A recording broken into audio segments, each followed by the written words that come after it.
మన ప్రభువును రక్షకుడైన యేసుక్రీస్తు వారి ప్రశస్త నామంలో ఆదరణ స్వరం శ్రోతలందరికీ వందనములు, ఉదయకాలపు శుభములు తెలియపరుస్తూ ఉన్నాను. అందరూ బాగున్నారు కదండి? క్షేమంగా ఉన్నారా? దేవుని మహాకృప మీరందరూ చేస్తున్నటువంటి ప్రార్థన మేము కూడా క్షేమంగా ఉన్నాం. ప్రియా దేవుని బిడ్డలారా, సహోదరులారా, మీ కొరకును మీరు తెలియచేసినటువంటి ప్రతి ప్రార్థనా విన్నపము కొరకును మానక కుటుంబముగా, సంఘముగా, వ్యక్తిగతముగా ప్రార్థన చేస్తున్నాము అని చెప్పడానికి ప్రభువునందు మిక్కిలి సంతోషిస్తూ ఉన్నాను. ఆదరణ స్వరం ఈ కార్యక్రమాన్ని, ఆధ్యాత్మిక వాక్య ధ్యాన కార్యక్రమాన్ని దాదాపు కొన్ని సంవత్సరాల క్రితం ప్రారంభించినప్పుడు వాట్సాప్లో అనేక ప్రాంతాల్లో ఉన్నటువంటి బిడ్డల కొరకు వాక్యమును అందిస్తూ ఉన్నప్పుడు ఈ వాక్యము ద్వారా ఎంతోమంది దీవించబడ్డామని, ఆశీర్వదించబడ్డామని చెప్పిన సాక్ష్యాలను బట్టి నిరాటంకంగా దేవుని యొక్క వాక్యమును అందించడానికి దేవుడు నన్ను ప్రోత్సహిస్తూ ఉన్నాడు. ఈ వాక్య ధ్యానం ద్వారా మీతో మాట్లాడడానికి మనందరము కలిసి కొన్ని నిమిషాలు దేవుని సన్నిధిలో ఆధ్యాత్మికమైన వాతావరణంలో ప్రభు కృప పొందడానికి ఏ యోగ్యత లేని దేవుడు మనకిచ్చిన ఈ మంచి శుభకరమైన తరుణాన్ని బట్టి మనందరము ప్రభువుకు కృతజ్ఞతాస్తుతులు చెల్లించబద్దులమై ఉన్నాం. మనము సామెతల గ్రంథంలో కొన్ని వచనాలు ధ్యానం చేస్తూ ఉన్నాము. ఈ ఉదయకాల సమయంలో ఒక మాట మనం జ్ఞాపకం చేసుకుందాం. 19వ అధ్యాయము, సామెతల గ్రంథము 19వ అధ్యాయము 21వ వచనం. నరుని హృదయములో ఆలోచనలు అనేకములుగా పుట్టును, యెహోవా యొక్క తీర్మానమే స్థిరము. ప్రియా దేవుని బిడ్డలారా, మానవుని యొక్క హృదయములో ఆలోచనలు అనేకములుగా పుట్టును. మనిషి యొక్క మనస్సు సముద్రము కంటే లోతైనది, పర్వతముల కంటే ఎత్తైనది, విశాలమైనది.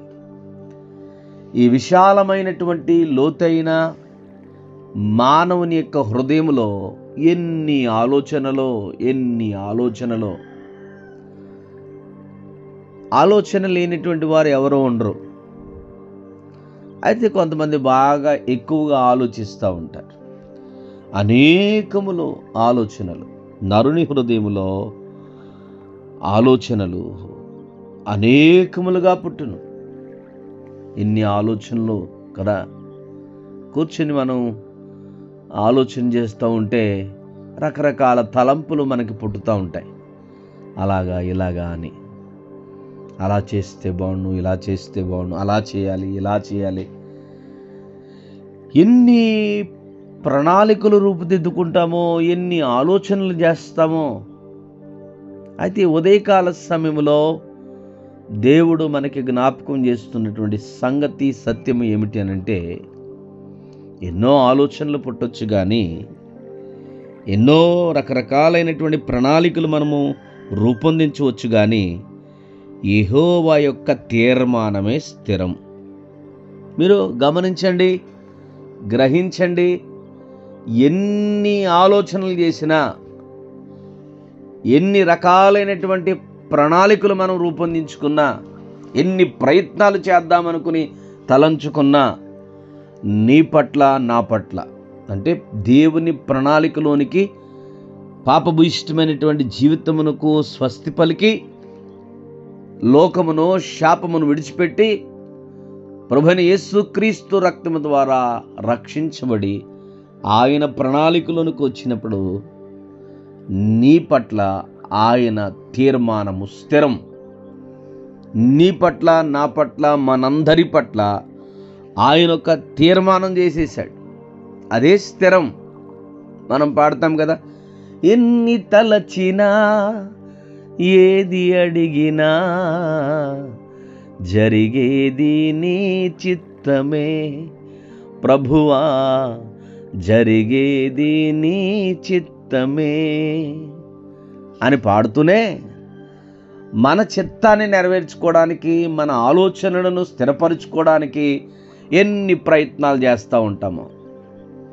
ఓ సహోదరు అంటుంది, నేను ఏం ప్రార్థన చేసినా దేవుడు ఆ ప్రార్థన ఆలకించట్లేదండి అంటే ప్రార్థన ఆలకించట్లేదని తీర్మానం చేసేసుకుంటుందామే. దేవుడు మనకు అనుకూలంగా మన అవసరాలు తీర్చకపోతే మన ప్రార్థన ఆలకించలేనట్ట. మనం అనుకున్నది, మన ఆలోచన నెరవేరకపోతే దేవుడు మనల్ని దృష్టించలేదనా? కాదు కదా. దేవుడు నీ పట్ల ఒక తీర్మానాన్ని స్థిరపరిస్తే దానికి వ్యతిరేకంగా నువ్వు చేసే ఏ ఆలోచన అది సరైనది కాదు, వ్యర్థం. ప్రియమైన దేవుని బిడ్డలారా, మీకు వాక్యం అర్థమవుతుందో లేదో, ఈరోజు నువ్వు ఎన్ని ప్లాన్లు నువ్వు వేసుకున్నా కూడా దేవుని సన్నిధిలో దేవుని చిత్తమును గ్రహించకపోతే అది వ్యర్థమే.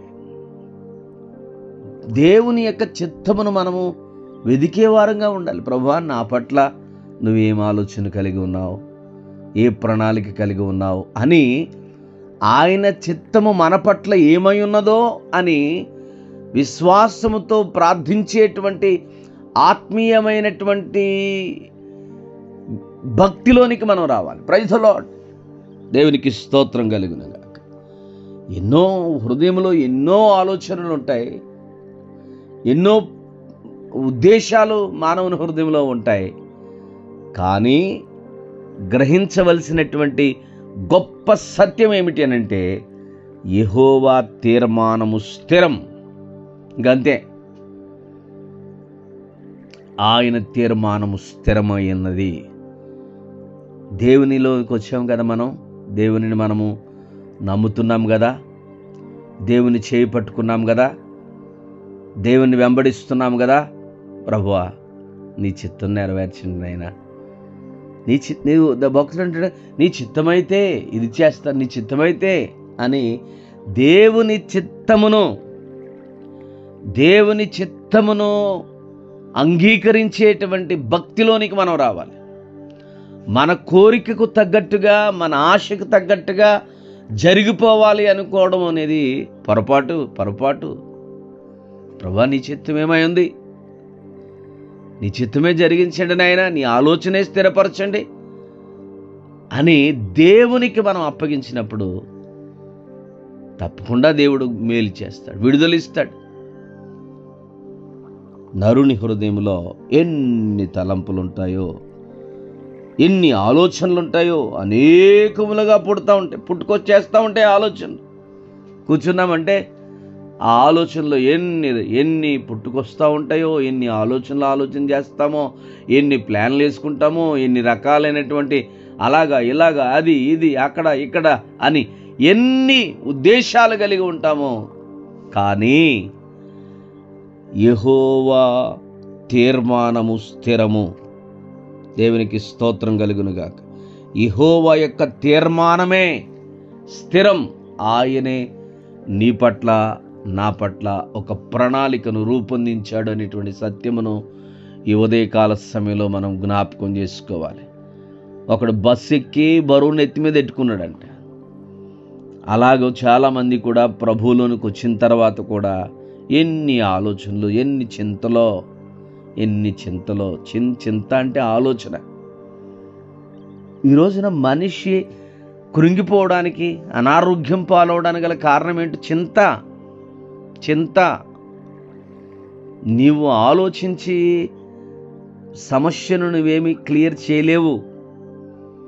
నీ ఆలోచనతోటి, నీ ఆవేదనతోటి రాత్రంతా మెలకుగా ఉండి ఏడుస్తేనో, ఆలోచిస్తేనో, బాధపడితేనో, కృంగిపోతేనో ఉదయానికి సమస్య క్లియర్ అవుతుందంటే ఎంతోమంది సమస్యలు క్లియర్ చేసుకోగలుగుతారు. ఈ రోజున నీవు చింతపడవలసిన అవసరం లేదు, నువ్వు ఆలోచించవలసిన అవసరం లేదు. నీ పని నువ్వు చేస్తూ, నీ ప్రయత్నం నువ్వు చేస్తూ దేవుని మీద నీ భారము యెహోవా మీద మోపు. దేవుని మీద నీ భారాన్ని మోపగలిగితే నీ ఆలోచనను ఆయన ఆలోచనగా స్థిరపరుస్తాడు. దేవునికి అప్పగించుకుందాం మనం.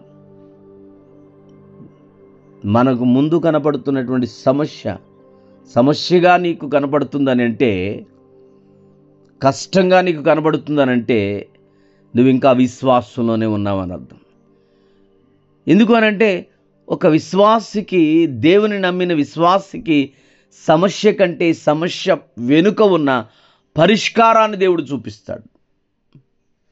ఈ రోజున నీకున్న సమస్య కంటే దేవుడు నీ పట్ల రూపొందించిన ఆలోచన స్థిరమైనది. ఆ సమస్య వెనకే దేవుడు ఒక పరిష్కారాన్ని సిద్ధపరిచి ఉంచాడు. తప్పకుండా విడుదలిస్తాడు, తప్పకుండా విమోచిస్తాడు, తప్పకుండా దీవిస్తాడు, తప్పకుండా తప్పిస్తాడు, తప్పకుండా నీ ప్రయత్నములను సఫలీకృతం చేస్తాడు. దేవుని ఆలోచనకు మనం అప్పగించుకుంటే, దేవుని చిత్తమునకు మనం అప్పగిస్తే దేవునికి మహిమ కలుగునుగాక. ప్రార్థన.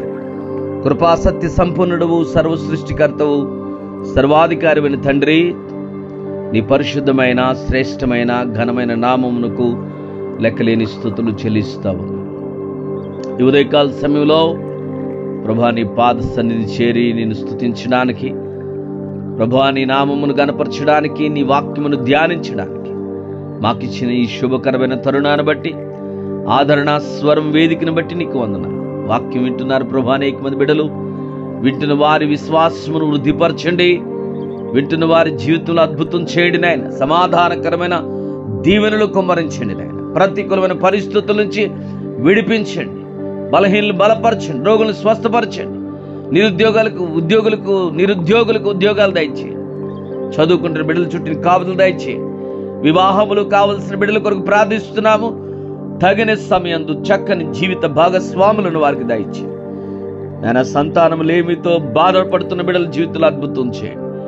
నాయన, గర్భిణీ స్త్రీలు మీరు జ్ఞాపకం చేసుకోండి. ప్రతి ఒక్కరికి నీ కృపను అనుగ్రహించమని కోరుచు. విదేశాలలో మా ప్రియులైన బిడ్డల చుట్టూ నీ కాపుదల భద్రత క్షేమం అనుగ్రహించమని కోరుచు. యేసు క్రీస్తు వారి ప్రశస్త నామములో ప్రార్థించి అడిగి వేడుకొని పొందుకొని నా మా ప్రియ పరలోకపు తండ్రి, ఆమేన్. సదాకాలము ప్రభు కృప మీకు తోడుగా ఉండునుగాక. ఇట్లు ప్రభు సేవలో మీ ఆత్మీయ సహోదరుడు పాస్టర్ కె ఆనందరావు, ఆదరణ పరిచర్య.